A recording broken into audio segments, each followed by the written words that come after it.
back to Weekly Winners. Today is October the 3rd. It is Sunday, and we're here to preview your Week 4 NFL slate today. But before we get to that, let's talk about Thursday. We got Bengals edging out against the Jaguars there on Thursday night. Really showing some offensive competence, not that they haven't earlier in the year in that second half coming back to win, but also the Jaguars kind of jumping on them a little bit and showing they're a real NFL team at the very least in that first half. Yeah, kind of feels like Urban Meyer's starting to adapt to how the NFL game runs. You can't, in those first few weeks, you can't have Trevor Lawrence throwing the ball 40 to 50 times a game. Yeah. I mean, he just really threw Lawrence in there, and it's nice to see him not leaning on the running game, but, kind of incorporating both the run and the pass. I bet both quarterbacks combined for 550 yards and 5 touchdowns. And if you just looked at the score of the game, you probably would have guessed that I won that pretty with some breathing room. But no, Jaguars just ran the ball a lot in the red zone. So Lawrence, I don't believe had a passing touchdown at all. Which I feel like you can't blame them. No. Like James Robinson's not a bad running back. They good, just didn't utilize him week 1 and week 2. Mm-hmm. But yeah, I mean, Bengals kind of that hot and cold team. I mean, you'll have Joe Burrow throwing 3 picks in a quarter, and then you'll also have him just kind of moving that offense down the field like he did in the second half of that game. So obviously, we knew about they had a pretty good big 3 of receiving threats, but it's obvious they can pick up the slack when they're missing one of those 3 as well. Yeah, Uzoma, I think, tight end, 2 touchdowns. Really stepped up in the second half there. But yeah, I don't know. I don't think the Bengals are a bad team. That the Bengals might not take last in that division. Don't worry. Might not. I don't think the Steelers will either. I still think the Browns. But should they?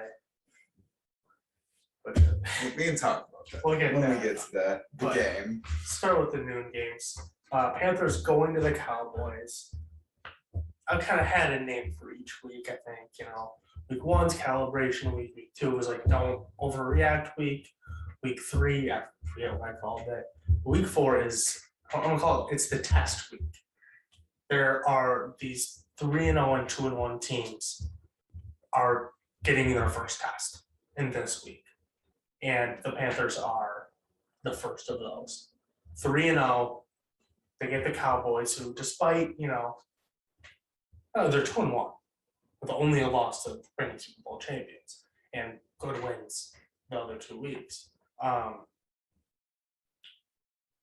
They got to go into Dallas, and the odds reflect that. They're 4.5-point underdogs, despite being a 3-0 team. Yeah, I like the Panthers money line here. I like that Panthers defense. When you're kind of looking at the teams the Cowboys have played, I believe all of them rank in the bottom half, like pass defense. I don't know if Dak will be able to be as productive as we've seen him. And meanwhile, the Cowboys, their defense really isn't that great. It's kind of been Dak that's kind of had to throw the team on his back. And so, yeah, I like the Panthers money line here. I think 170 is good value. I kind of go opposite logic. I think the Panthers defense is fine. I don't think it's top 5 or maybe even top 10 in the league. I just think it's okay. And I think that shows through in this game. So I'm going over 51 in this one. Just because, the Cowboys can score if there's any sort of hole in that Panthers armor, which wasn't going to get shown against any of the teams they've played so far. So we don't really know, I feel like. And the Panthers, they'll be able to, they're fine. Like, they have good receiving weapons. Darnold's been good. And with the Cowboys defense being bad, I think this one smells like a high score and affair. You're right. With the weapons, CeeDee Lamb, Amari Cooper, Zeke, there's a good chance the Cowboys are able to just go up and down the field on the Panthers. Yeah, I mean, we haven't really seen the Panthers play a competent offense Right. yet. we'll go to Minnesota. Browns traveling there. You're last in the AFC North. Browns. I'm taking a -2. The Viking. I think the Browns defense comes down to their pass rush. If they come up against a team like the Bears, who cannot protect Justin Fields at all, that are going to dominate them. If they come up against a team that has a competent O-line, I think a quarterback with some time to throw will find open receivers. But the Vikings don't have that offensive line, so I think Myles Garrett lives in the backfield again, and the Browns. They're only 2-point dogs on the road. I think they can win this one fairly handily. So I'm taking Vikings money line here, +110. Dogs at home. All signs are kind of pointing to Dalvin Cook being back this week. I just think that offense might be too much for a Browns defense that again isn't great. I love the Vikings in this game if they even had a top 20 offensive line. That's fair. But those weapons don't matter if they're going to be getting to Kirk Cousins. That's fair. Yep, so -2 for the Browns there. Then we go Lions at Bears. Divisional game here. Matt Nagy yet to say whether it's Fields, it's Dalton, or it's Foles.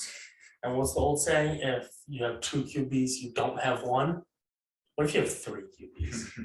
You have less than 1, you have less than 0. And for that simple fact, you can't play these games. I do think it's kind of a game. Part of me says Matt Nagy thinks he's smarter than he is, and he's like, it's obviously Fields. I'm throwing smoke and mirrors up so they don't know what to prepare for.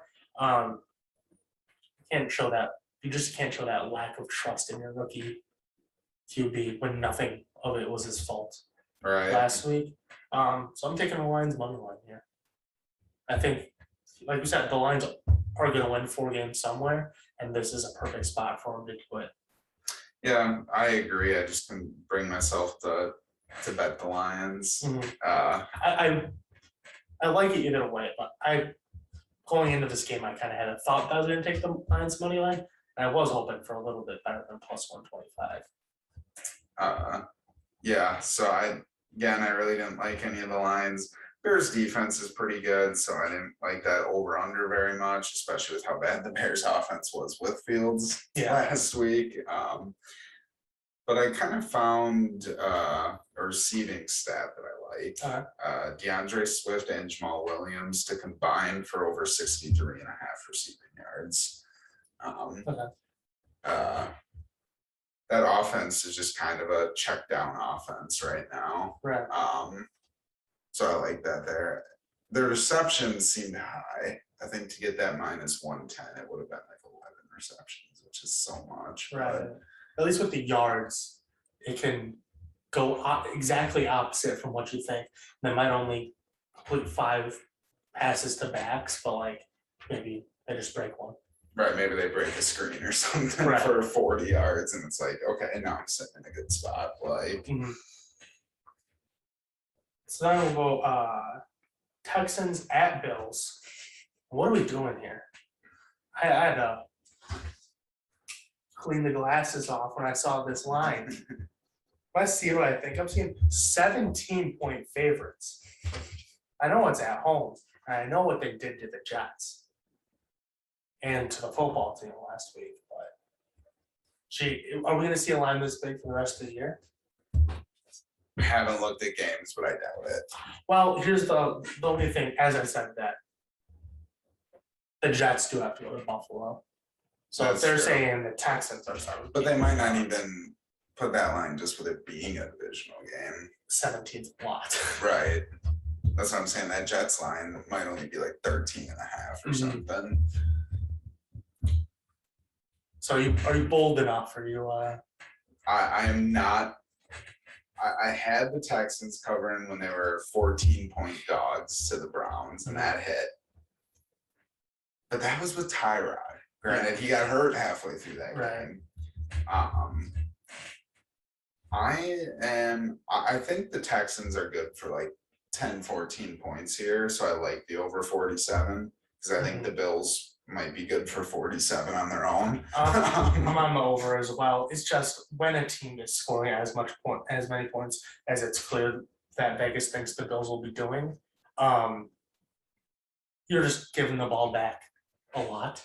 Like you're having quick possessions, and the Texans are just gonna find their way into the end zone a time or two. Right. Vegas might have this line at 47 because they think the Texans are only good for like 3, maybe 7 points. But I think I mean that's your worry. I think the Bills will contribute their part for sure, but right. This isn't going to be a 23-3 win for the Bills. So let me go. This one confused me a little bit. Colts, Dolphins. Dolphins, I get they're at home.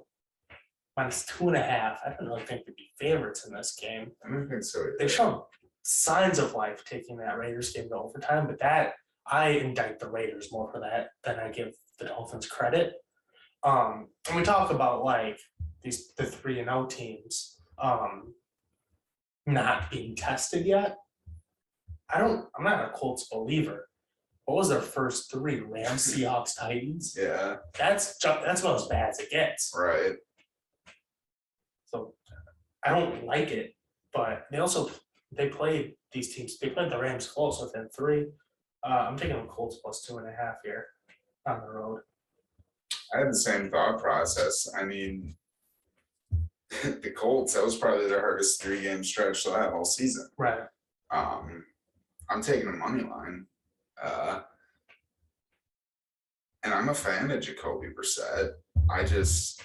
I think that Colts team had such a tough 3 games that I don't know if they can completely be judged on their record through those 3 games. Yeah, the +115 money line. I was expecting this game would be in like the -115 money line range for them, -120. Yeah, I mean, it's just I know they were going into Miami, but yeah, so we're on the Colts for that one. Now we go Chiefs at Eagles. They're on the road. I don't want to hear the stat. Chiefs haven't covered in like 13 games or something. Maybe not that many, but it's been a while since the Chiefs have covered. And I think the lines maker is also tired of hearing that stat because they're 1-2. The Chiefs are covering this game. Right. It's 7 points. The Eagles are bad. I'm doubling back because I haven't quite decided yet. This is in the running for my lock of the week. There's a couple other that I'm like considering, but that's definitely it's a thought process for me. So I agree with you. I think this offense will put up more than 30 points. I think Mahomes is done with it. It's that defense I'm worried about. And that's why I think Mahomes will do everything in his power to cover this 7-point spread. I just don't know if that defense will. And that's why I'm not taking any lines. I'm not taking the over-under. I've gotten bit by the Chiefs 3 times now already this year. I'm going Hurts over 52.5 rush yards. It's high, but he's also just been running this year. Yeah. I mean, he's got like 160 rush yards already. And that Chiefs defense isn't anything special. So let me go Titans at Jets.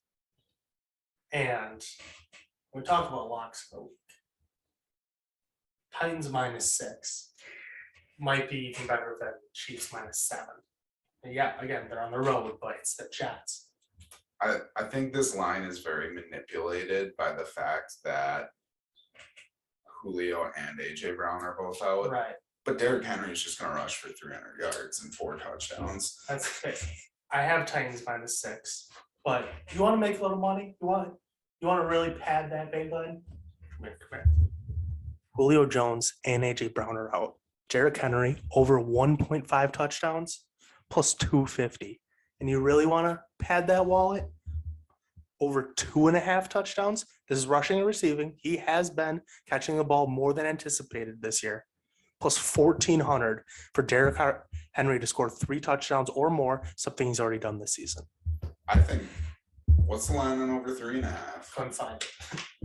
No, I think there's a very good chance Derrick Henry has 4 touchdowns this game. So on my card, Titans -6, Derrick Henry over 1.5 touchdowns for plus 250. But I'm definitely sprinkling that plus 1,400. How much does that change if you parlay like that plus 1,400 with like the Titans to cover? It'd be pretty good. I'd have to imagine. Like, there might be some money to be made in this Titans game. What do you? I have the Titans covering. This was really the only no-brainer pick, which is why I didn't choose it as my lock of the week. Because obviously, every time I give a lock of the week, I think it's a no-brainer. So I have them covering, not my lock though. Okay. I'm gonna go ahead and make a note. Titans -6. Okay. Yeah. So I want to find it here. That Derrick Henry line, because I mean, we want to get wild. Like I still got a little bit of a unit hole to jump out of. Like Derrick Henry, at least 3 touchdowns. That and add, you're saying to The Titans to cover.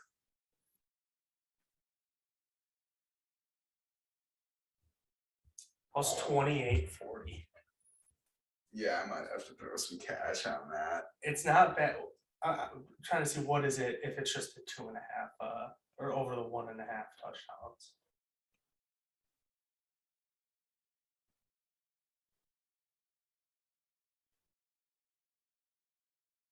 Doesn't seem it wants you to do that one.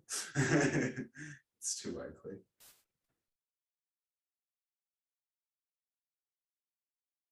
Yeah, it's not. Yeah, no, Justin, you got to go big if you want this one. I still might though. I don't hate it. It's worth a couple bucks here. You're not gonna miss that. I mean, I won't take the credit away from you. I won't say that it's one of my bets for the pod, but just on my own dime, I might. Yeah, plus 250. I just really love that line. Like, Yeah, I don't see how that doesn't. with them out, like, what else would they possibly do in that red zone? I don't know. Like maybe if it's against a team that could stop it, like What's his carries over I under? don't know, it's probably a lot. 29.5. Does this go like opposite where it's like, hey, if the Titans are up like 21 at halftime, they're gonna start throwing the ball in order to like save Derrick Henry? That I don't know. Yeah, we're pretty excited for that one. I have to imagine that might be our noon game we watch, just like there are clearly the better games out there. Are there though? I mean, Titans Jets. I do have a Zach Wilson bet as a part of my parlay later, so I will be invested in that game. I was last year. It's not a fun place to be, but when you win you unlock, you're happy with that. So we go to the Washington football team at the Falcons. Again, better team on the road, but only 1.5 point favorites here for the football team. I didn't really like it. I wanted to just circle that football team line, but I have to see it, and they haven't shown this elite defense that they boast yet. And until they do, but again, on the other side, the offense has been better than expected, I think, with Heineke at the helm. So give me the over 47.5 in this one. You know what? I just like talked myself in that to double dipping on this game. Okay. I love Taylor Heineke. Yep. But Washington has both teams have bottom half defenses in the league. So far, yeah. So far. I know that Washington defense is supposed to be great. Just weird we haven't seen it. Right. I mean, yes, they played the Bills. but like they also played the Giants. You know, If you're a like, great defense, there's no excuse for what teams you played. You have to keep teams to 21 and less, no matter who they are. so we'll start with my lock of the week that comes in this game. And that's also the over 47.5. Okay. Yeah, both teams bottom half. Washington is bottom 5 right now in the league in terms of yards. Yeah. It's just not a good defense. And then my double dip I just talked myself into is Falcons money line.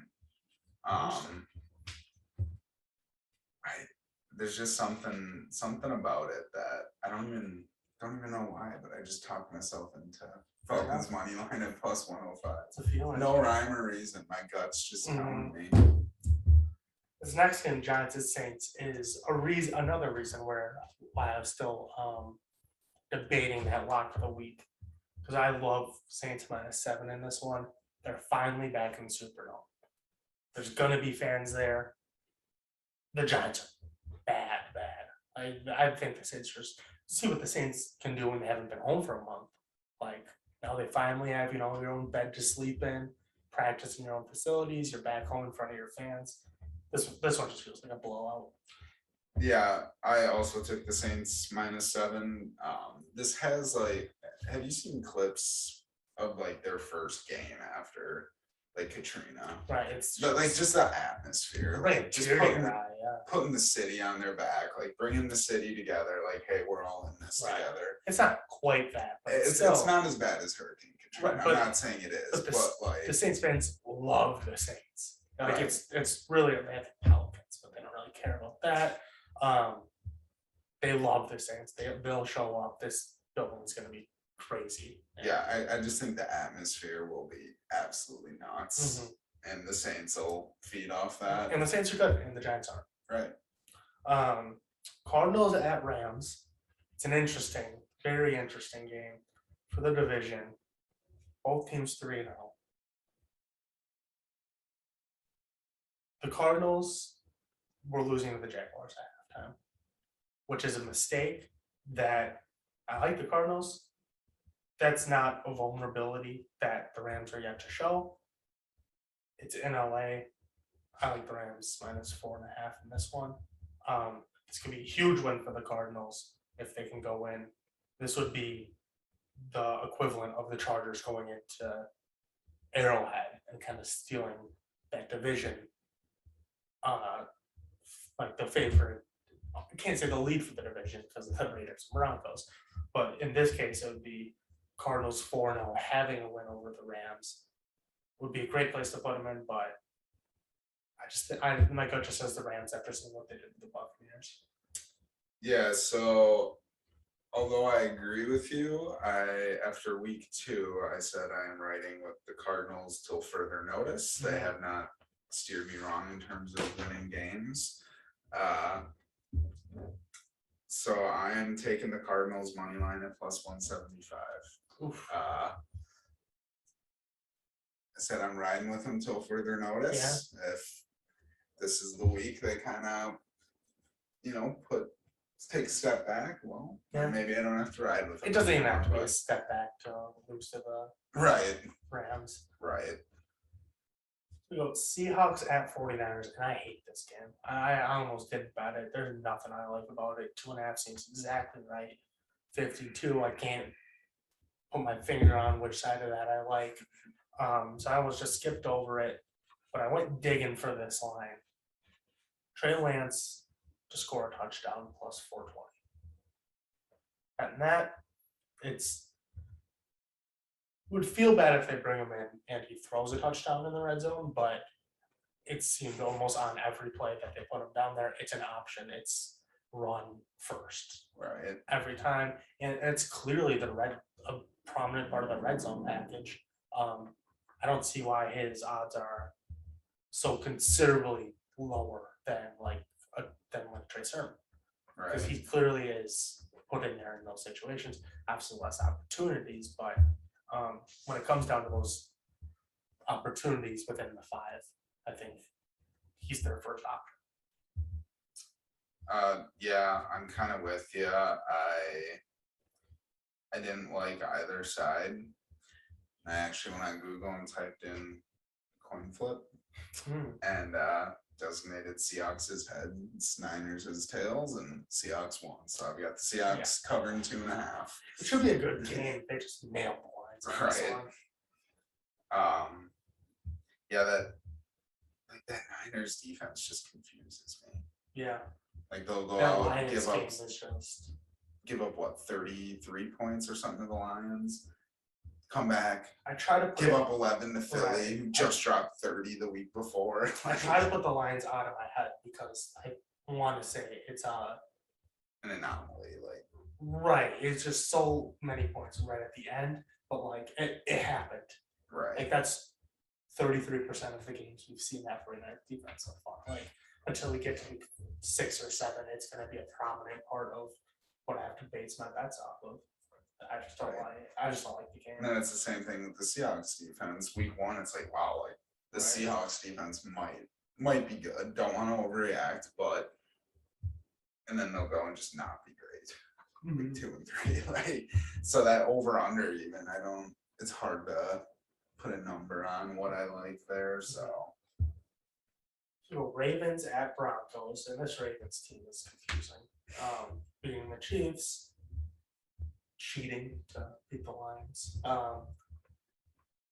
And if the Ravens can't score 20 points against the Lions, they sure can't do it against the Broncos. Give me under 45.5 in this one. The first test for the Broncos. They're at home, 3-0. Teams they beat combined 0-9. Like they have not been tested whatsoever. Maybe the Ravens just go in there and show that the Broncos aren't all that good, but I think that defense is legit, despite not really being tested. It's just been very impressive. right at the end of the season, that'll be a top 10, top 8 defense in the league. And the Lions won't be. It's Right. what's going on there. It's I think the Broncos are going to survive their test. I think they moved to 4-0. I've got the Broncos money line here. Probably the bet I'm the second least confident in. We're getting to my least confident bet coming up here, but I mean, Steelers at Packers, I'm not betting it. I just there's no way I could give an unbiased line on this game. I tried my best. I went. It's very just if you watched the games for both teams, you watched all 3 games, which we have a Steelers fan and a Packer fan in this household, so we have. I think the Niners showed the best way to put up points on the Packers is check down short passes. Jimmy G averaged like 6 yards per attempt or 7 yards, which is exactly what the Steelers have been doing. Big Ben has been maybe throwing the ball 5 yards past the line of scrimmage. Not usually. It balls me out so much.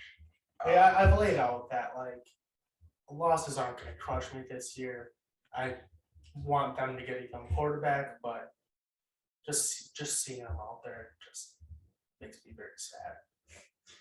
And then my logic for the Packers is I think we've had the one game where they'll put up 3 points. We got that out of the way. Right. And I think this Packers team, that O-line is probably going to struggle. I mean, I don't be surprised if you see Rodgers 4, 5, 6 sacks this game, but I do think that offense will still put up some points. Right. Just because I don't have any facts, but I do know these teams very well. To give some analysis on it, what makes Rodgers and Devontae so absolutely lethal? It's the same thing that happened with Jordan Nelson and any Donald driver. Whoever was the Packers one at the time is they put in the work, and that timing is unbeatable. Just the page they're on, Devontae Adams is going to run down the field, and if you're playing him inside, he's going to throw that perfect back shoulder, and Devontae's going to know right when to turn around and throw it because they've done it a million times together. And if you're playing them underneath to cut that off, it's just going to throw the perfect in the breadbasket pass over the top.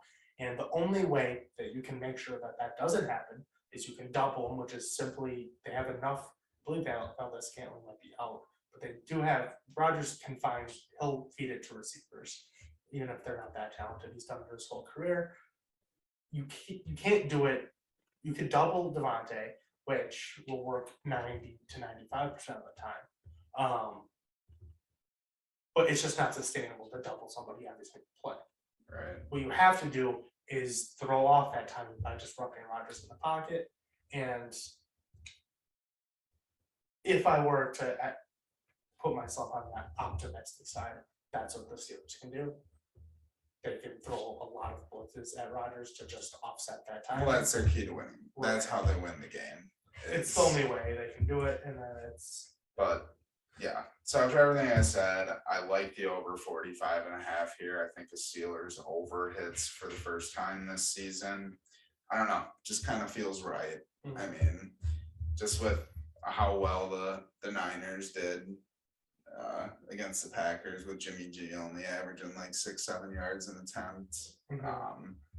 And then just with the Packers being the Packers, I think there's going to be more than 45.5 scored in this game. Right. So we go to our Sunday night. Bucks at Patriots.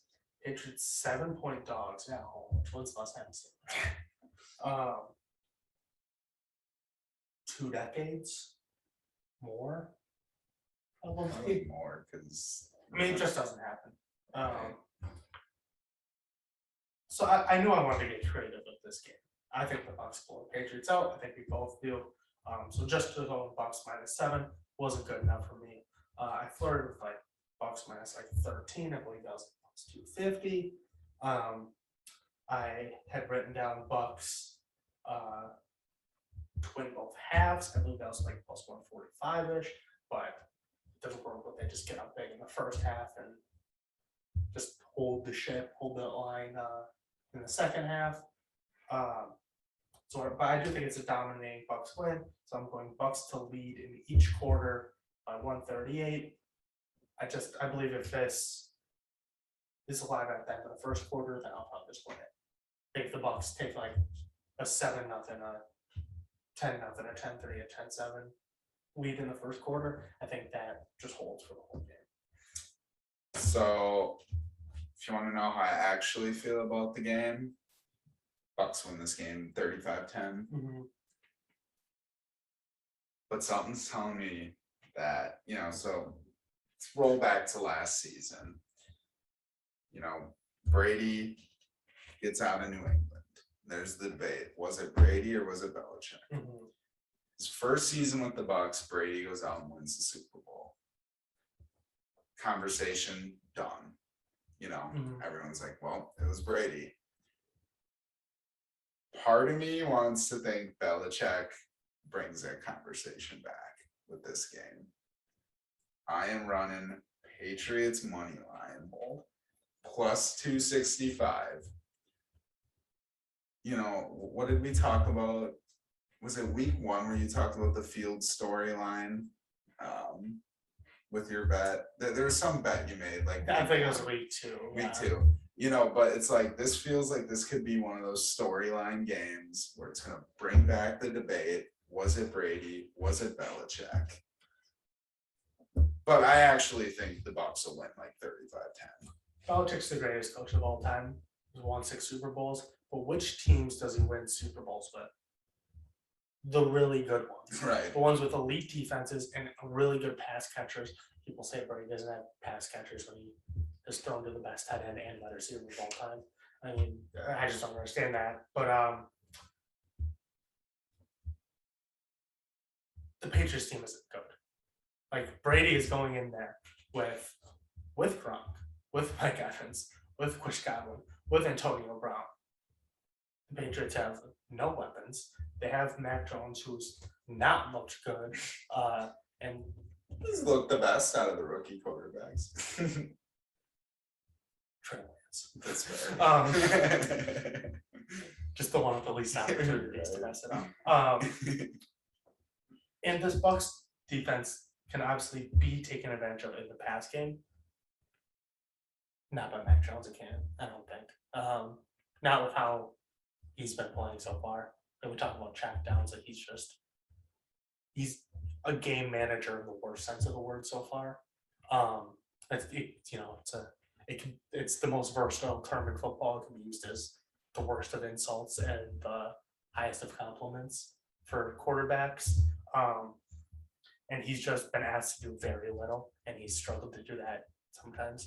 And so I just think, especially this Bucs front four will be able to give him enough pressure that the Bucs just blow him out. And honestly, I just want to be clear. I'm 100% agree. I 100% agree with you. Mhm. Part of me just wants to bet it because there's like a 5% chance that this for the storyline. Right. It's like Belichick. I'm not nothing against Belichick. Like great coaches take great teams to Super Bowls. I don't care how good of a coach you are. You don't take okay teams to like.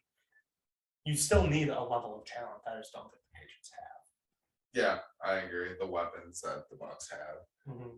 I mean, and their whole approach is something I'm surprised teams don't go for more often when you're aging. Mm-hmm. They're just signing a bunch of guys that are at the tail end of their prime or maybe even out of their prime, but they're just getting them for dirt cheap. Yeah. You know, it's like Richard Sherman, $2 million. Yeah. Yeah. Worst case scenario is like your slot corner. He's like misses stuff. Right. It's like you've seen it with good corners at the end of the year. Worst case scenario, like they can play safety. Like it's not that different. Right. Like Charles Woodson had a full career rebirth when he moved to safety. Not saying that's what they're gonna do with Richard Sherman, but like when that's your reinforcements you can bring in when you're struggling at a position, it's pretty good. Right. So Monday night we got a pretty fun game, I think. Raiders at Chargers, and I'm taking the Chargers -3. I know you like the Raiders, but the Chargers are my darling team. I know you have with the Cardinals. I just like the Chargers a lot. Obviously I bet on money line against the Chiefs last week. I think they handle the Raiders here. I have bets for the Chargers to win this division, and to win this division, you got to beat the 3-0 Raiders here. So I'm in the same boat, which is why I took the exact opposite bet. I have bets on the Raiders to win the division and the Super Bowl. Mm-hmm. And to do that, you got to beat the team that just beat the Chiefs. Yeah. Taking the Raiders to go into SoFi and win this game money line. I could see it's definitely a trend bet out there. It's letdown spot for the Chargers for sure, but it depends what Raiders we see. True. This Chargers coaching staff has impressed me so far, and I believe they'll have this team ready to get up for this divisional game.